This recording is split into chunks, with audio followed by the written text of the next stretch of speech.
Baggage, a short horror story by Stephen Shorter. I don't think anyone wants to be a bad guy. It's just that every now and then, life throws you a curveball and you have to make a snap decision. Sometimes it's the wrong one. Sometimes the choices you make hurt the people you love. Sometimes, one way or another, you pay for those decisions. So, that being said, I'm sure you can piece together why this time last year I found myself standing with an armful of my possessions, blinking outside my girlfriend's house on a bleak Bangor morning. I mean, the thing about living anywhere in North Wales is that, summer or winter, morning is nearly always bleak. This one was said to be particularly grim. Heavy, roiling storm clouds had begun to bleed down the slopes of Snowdon like photonegative magma. When Gwyn slammed the door in my face, she'd trapped the sleeve of my favorite shirt, and I'd been too proud to knock again and retrieve it. The high street was beginning to stir as I stumbled through. Shutters flickered open like sleep-heavy eyes, and parka-clad men dimly attempted to fit together market stalls like toddlers solving one of those shape puzzles. Everything seemed to move in slow motion, and the events of the previous night seemed burned into my vision, like a television left paused for far too long. Such was my guilty daze that at one point I nearly collided with a tiny 20-something in an even tinier princess costume, doing the walk of shame with a pair of outrageous heels tucked under her arm. I was struck with a wave of paranoia that even she must know who I was and what I'd done to be so shamefacedly creeping away to catch a train back to Liverpool. She stared at me with sullen eyes ringed by smudged mascara as we passed beneath the shadow of the clock tower.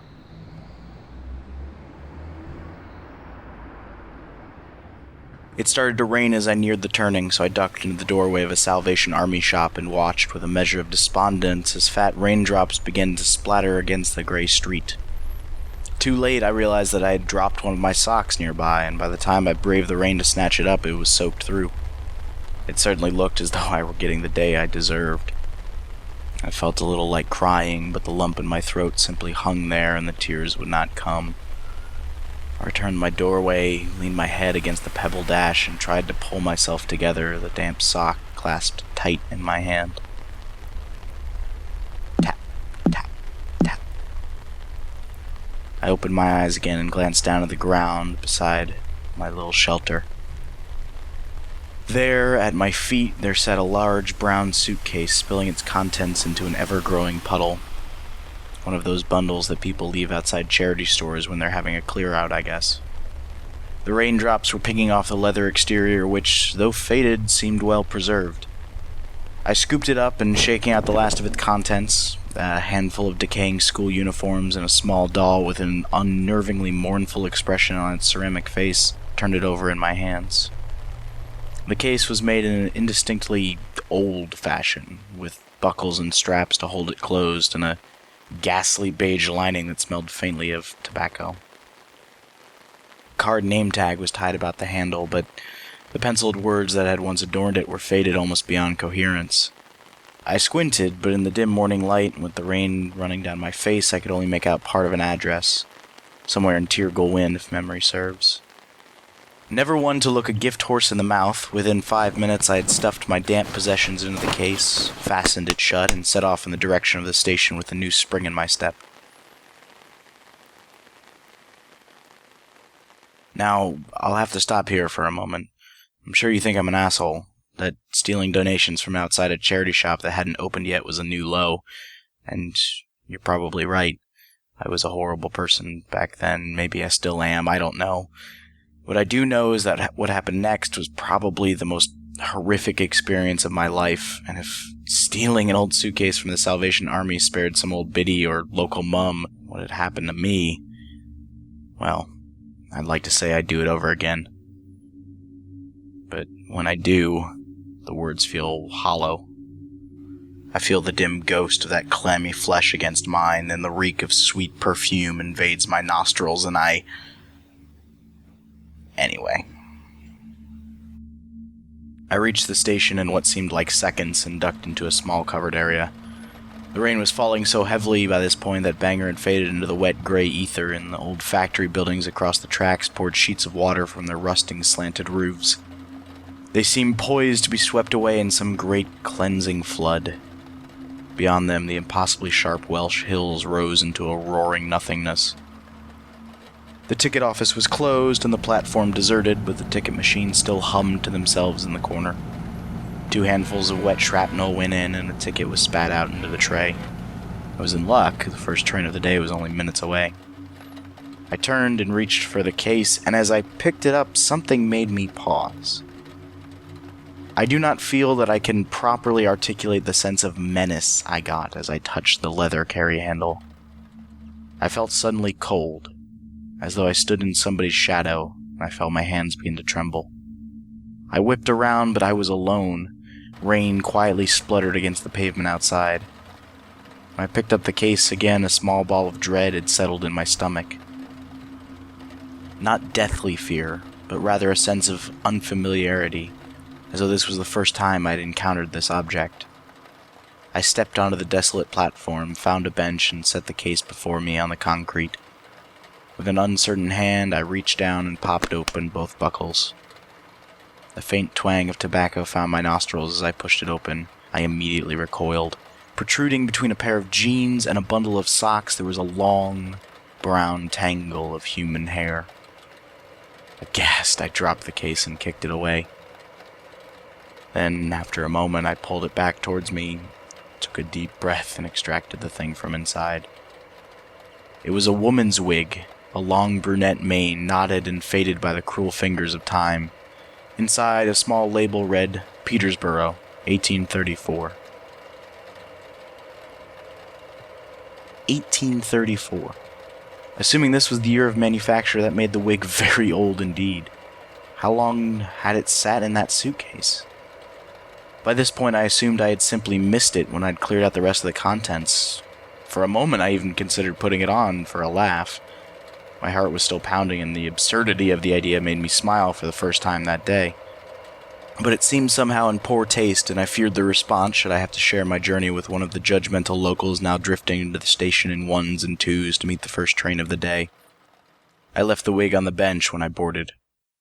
By the time I glanced out of the window, the platform had faded to an indistinct blur beyond the sheets of rain that threw themselves against the carriage, which now bore me away from that strange old town and towards the distant neon cradle of home. As the train jerked and trembled its way free of the cloying mire of Gwinnett County, an elderly steward limped down the aisle, wheeling a small refreshment cart festooned with crisps, chocolate bars, and soft drinks. My stomach burbled audibly. "Bat's ears," he crowed, nobody in particular. "Newt size." I grinned, waved him down, and pointed out a packet of salted peanuts. 60 pence, please, Susan," he murmured, unhooking the item. I reached into my pocket and groaned. I'd stuffed my wallet into the case when I'd picked up the wig. I excused myself and shuffled between the seats to the little closed-off luggage compartment at the end. Somebody had placed a heavy duffel bag on top of my case, which had wedged it tight against the bottom of the rack, so I simply unbuckled it, cracked it open a few inches, and forced my hand inside. Soft, damp fabric parted as I reached in further and further.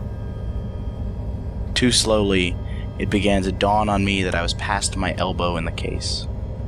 Surely not, I thought, even as my fingers blindly pushed their way through another layer of wet clothing. I began to feel dizzy when I had to physically lean forwards to continue my blind exploration. Further and further, and then, as though I'd touched a boiling point, I felt pain. Sharp, searing pain. I yanked myself free from the leather mouth and stumbled back.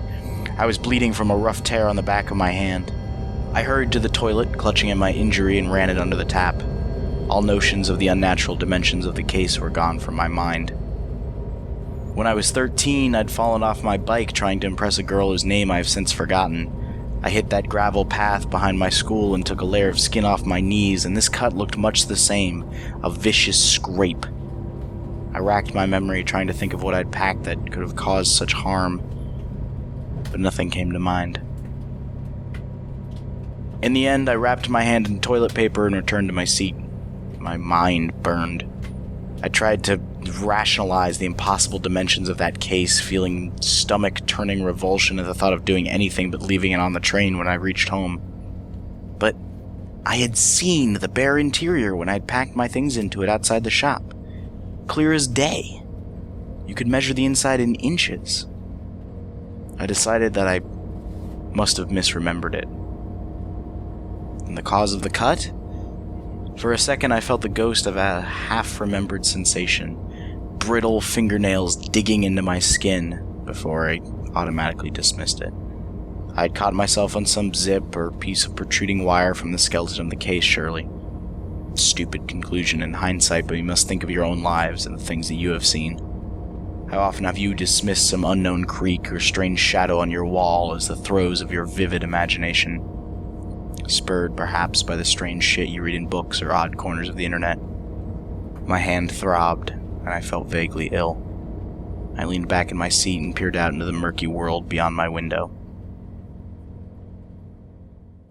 When we reached Lime Street Station, I retrieved the case and alighted. My parents were not there to meet me this time, and so I waved down a taxi outside and sped off in the direction of Bootle. The fare meter ticked steadily upwards as the docklands flickered by. The last remnants of Liverpool's old industrial buildings were rotting away, falling off their wooden bones behind billboards and advertising banners taller than any Victorian worker must have thought possible. Enormous glass towers rose from the rubble as though the bricks and foundation of that hard past were fertilizing the earth underfoot. A taxi driver, a thin-faced man of Afghan or perhaps Persian origins, glanced at me in the mirror. "That you?" he asked. "I'm sorry? The smell? That you?" I opened my mouth to assure him that whatever scent he'd picked up on was the usual smell emanated by the Mersey's near opaque waters. Then it hit me, too. A cloying stink, something awful and rancid like spoiled ham. A sour taste clung to the back of my throat. No, it's not me. My fucking cab didn't smell like this before you got in, Fa. I pulled the end of one sleeve over my hand and covered my nose and mouth with it. The driver was becoming increasingly irate. "The fuck is that?" he asked. I don't know," I told him. But I did know. I pivoted to look back at the rear of the vehicle. I'd placed the case in the boot of the taxi before departing. The stench seemed to ooze from behind my seat, from that rear compartment. It had gotten stronger, too. My brain flared with primordial imaginings of sheltering in a cave and of some awful dead thing looming from the storm in the entryway. My stomach turned, and I gagged. The driver swerved so suddenly I felt the seatbelt tauten against my collar and chest, winding me. "Out," he said. I pulled the door handle and sucked in fresh air, but did not depart. We were in an unfamiliar part of town, somewhere in the suburbs, and the thought of wandering the quiet sprawl with or without that reeking suitcase unnerved me a great deal. I had no map, and Gwen still had my phone after finding the pictures on there that had led to our fight. "Please," I said. "It can't be far now. Just give me the money and get out, Fa." I don't have my wallet." "What?" My dad is going to pay you when we get to my house. Please." I had a sudden, irrational fear of being alone with that strange object. Before the driver could answer me, I went on, "He'll pay you double. For your troubles." I swallowed hard and tried to look as earnest as a pale, sickly 20-something with a bandaged hand could. In hindsight, I probably looked more like a junkie than anything else, but the promise of money had its desired effect, for the driver snarled something unpleasant-sounding in his native tongue and slammed the door. As we began to move again, he wound all of the windows down. The cab was filled with the smell of damp lawns after rainfall, and the stench receded. By the time we reached my home, in fact, there was no trace of it beyond a sour twang that clung to the leather upholstery. The meter clicked up to $22.50 as we pulled into the driveway. "50, the driver said. I decided against taking issue with his shoddy rounding abilities and instead dizzily retrieved my case. It seemed heavier now. I grunted as I lifted it free. My father wasn't home, but I found the necessary cash about the house and paid the man. He squinted at me and then at the faded leather case, standing by the door as he stuck the money into his breast pocket. "I don't know what shit you're in," he said, If I ever see you again, you're fucking dead. I didn't bother arguing. He sped off in his vehicle, and I was left alone with my baggage. I set the suitcase down on my bed and stared at it for a time. Of the ghostly miasma, there was no trace. I inspected the case for damp patches for leaking fluid, but there was nothing. The case, its dry leather slightly faded, was as it always had been. Tentatively, I reached down to unfasten it, popping one buckle and then the other. There was no reaction. On my way into the house, I had grabbed a pair of rubber gloves from the kitchen sink, and I donned these before throwing the case open to find nothing. My clothes, in disarray thanks to my blind fumbling, were all that greeted me. No obvious source for the horrible smell. I had been to the case and then set it aside. Empty. I began to feel very stupid. It would be easy for a disreputable taxi driver to try something like that, to create a situation to squeeze a little extra cash out of his customers. Of course there was nothing wrong with my case. It had been something that the driver must have done to countless others. I decided I'd Google a stench incident as I absent-mindedly began to sort through my clothes. When I found the comb, wrapped in a pair of my boxers, my feeling of vindication quickly faded. It was a small, dainty implement of an odd, asymmetrical design. Its handle, ivory I think, was beautifully shaped into the likeness of a curvaceous mermaid, her long tail glittering with little pinpricks of gold and silver. However, there was something incredibly unsettling about the way that her slender neck supported no head, but instead tapered in the harsh, jagged spines of the comb itself. I thought perhaps the mermaid's head may have been worn away, but the join was so perfect and the flowing, seaweed hair pattern on the spine of the comb so detailed that it had to have been deliberate. The wooden teeth of the comb had been warped by the years so that they resembled tendrils, corkscrewing from the dainty woman's throat. Several had broken off completely, and those that remained were matted with brittle, brown hair and what looked like dried blood. Somebody had violently and repeatedly scoured their scalp with this, it seemed. I set the comb down beside my clothing. I felt suddenly cold, and my injured hand began to throb again. First the wig, and now this. Some dark corner of my mind began to murmur terrible nothings to me. Were these strange manifestations actually happening? Had something come unhinged inside my head? Was I hallucinating? Was I dreaming? If the sinister mermaid knew anything, it did not divulge. On a whim, I reached out and snapped the case shut. All things considered, what was and what was yet to come, I should probably have burned it. Instead, it sat in my closet for a full month as I tried to piece my life together again. My parents were none too pleased to see me, but they gave me my space and regarded my presence in their home with what one might describe as an air of distant tolerance. My injured hand healed slowly, and my dreams during this period were often unsettling misrememberings of real events from my past. One such nightmare would begin the day I asked Gwen out. There was the trip to the condemned climate research building in Snowdonia, all thanks to some bullshit story she'd read online, and the crawling around in the dust with borrowed torches.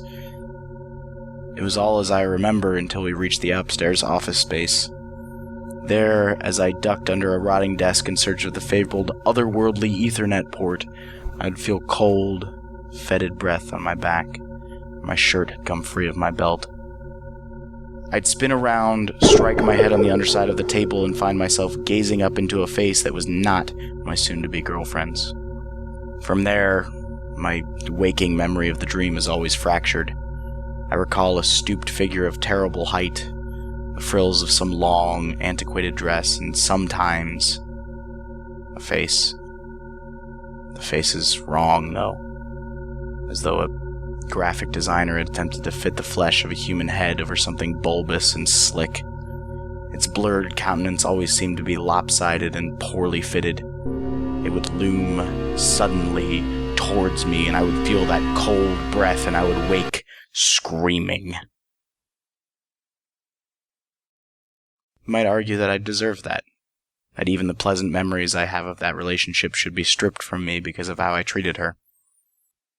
Perhaps you're right. I was a cowardly, manipulative liar, and she deserves far better. The point is that all this sequence of events, ruined not only my life, but the lives of those around me. So I'm not writing this for your pleasure, nor to relieve my own guilt. It's for them, the people that I dragged down with me. When you sent me that first email, I held off writing this response for a long time. Largely because so much of the story is tied into the fact that I was a shitty person back then. But yesterday afternoon, I realized that someone else might now be suffering through what I did, and so I swallowed my pride and sat down at my laptop and began this account to you. It's nearly 2 a.m. now and my hands are shaking, but there is one last chapter. It was shortly after the nightmares began that my dad disappeared. He was rewiring the house's faulty lighting that weekend, and he needed access to the circuit breakers in my closet. So I found myself shifting all my junk up to the attic. The only unusual event that I can recall that day is my father commenting on a sweet perfume smell that suddenly hung in the air beside the closet door. "You've not got some girl locked up in there, have you?" he asked me, a wry smile on his face. "Not funny," I replied. The case seemed to weigh nothing at all, as I carried it and an armful of other boxes and bags up the ladder. I tucked them into the corner with the case at the bottom of the heap and then returned to the internet while my dad went about his work. A couple hours later, he asked me to run a shopping list, screws and cable ties to our local hardware store, which I did. When I got home, the front door stood wide open. The sweet lavender smell clung thickly to the carpets and furniture inside. I felt a horrible weight settle in the bottom of my stomach, and I called out to my father. Silence. My hand began to throb. "Dad?" I called. Nothing. I crept up the stairs. There was no sign of a struggle, nothing broken or scattered, just the cloying, womanly odor in a house so quiet it seemed to hold its breath. Dad's toolbox stood on the floor of my room, neatly packed. The master switch had tripped, so all the lights in the house were off. Evening sunlight crept through red curtains, and everything took a pinkish hue, and the smell of perfume eddied about me with my every movement. Then a floorboard creaked from somewhere overhead. I froze, but no further movement was forthcoming. I crept out onto the landing. My fingertips tingled in time with my pounding heart as one rung at a time I ascended the ladder into the attic. Here, at least, there was no menacing red glow, for there were no windows. Instead, the only light came from a narrow pool surrounding the hatch through which I entered. Everything beyond its boundary was an indistinct shape in the darkness, and there, inches from the top of the ladder, lay the case. It was nowhere near the corner into which I had stuffed it just hours earlier, and I think that a small part of my mind was even then shrieking at me to turn and flee, but I was wholly focused on a small flap of fabric protruding from the case. With trembling hands, I eased the lid open, and there, neatly folded, were my father's gray overalls, still crusted with white paint. Curiously, they appeared damp, as though they had been left out in the rain, and I reached down impulsively to feel the material. Then a hand grabbed me. As ridiculous as this sounds, and as shaky as my memory gets from this point onwards, I can still picture vividly the sight of that porcelain white wrist and those long fingers wrinkled as though their owner had been submerged in a bath for far too long. A clammy, wet vice closed about my forearm, and its long, green-tinged fingernails dug so hard they drew blood. I screamed and tried to rise, but in a flurry of movement I saw another hand rise from the case and felt the intense tightness as it seized a knot of my long, curly hair. Again, I cried out, but my injured hand suddenly throbbed so intensely I thought I must be immersed in boiling water, and the smell of perfume was overpowering. You could almost see it in the air. My vision blurred, and I felt myself being pulled downwards, down into the yawning maw of the case. My stomach lurched as I passed the point at which any sane individual might imagine the bottom of it to lie. Clothes pressed in on me from all sides. I distinctly remember that I saw t-shirts with cartoon characters twisted together with ancient whalebone corsets, and teddy bears with missing eyes and dolls with missing heads, all of them reluctantly parting from me as though I were attempting to navigate a crowd. I never felt like I was falling. It was more akin to sinking in thick mud. My feet feebly pedaled at the air, and the sensation must have snapped me out of my daze, because only then did I start to panic. The hand which had been yanking at my hair had gone, but the other pulled me further down, inch by inch. The clothes and belongings that surrounded me felt suddenly sodden, and I smelt decay. The same smell that had hit me in the taxi wafted up to me now. Something moved below, and I felt the massive objects against my face beginning to shift as something terrible and large rose to meet my descent. By this point, I was wrenching free of the pallid hand which held me. On all sides, the damp fabric walls had begun to move. I tried to scream again and twisted about. I hooked my knees, which were not yet immersed within the case, over the edge and began to haul myself upwards, clawing for something to cling to with my hands. Then I felt leather under my fingers and the backs of my legs burning. I hauled myself from the nightmare. My whole body ached. My arm was bleeding. That same voice which had urged me to flee now directed my movements as I rose and grabbed the case. Even as I slammed it closed, I noticed the strange garments and toys inside falling away into an abyss. There was no bottom to this case, only a deep hole whose walls were papered with the same faded design as the inside of the lid. The hole seemed to swallow light. I somehow knew that there was no bottom to it, that this voracious thing would never end. The perfume around me was giving way to that distinct putrescence. The horrid smell roiled up from the darkness. I buckled the awful thing shut and hauled it downstairs. It seemed almost impossibly heavy now. I had to drag it along the garden path. There, I doused it with lighter fuel and set fire to it. I fed the flames with logs and fallen branches until their orange tongues licked at curled scraps of leather and white-hot metal buckles, and the sun vanished over the horizon.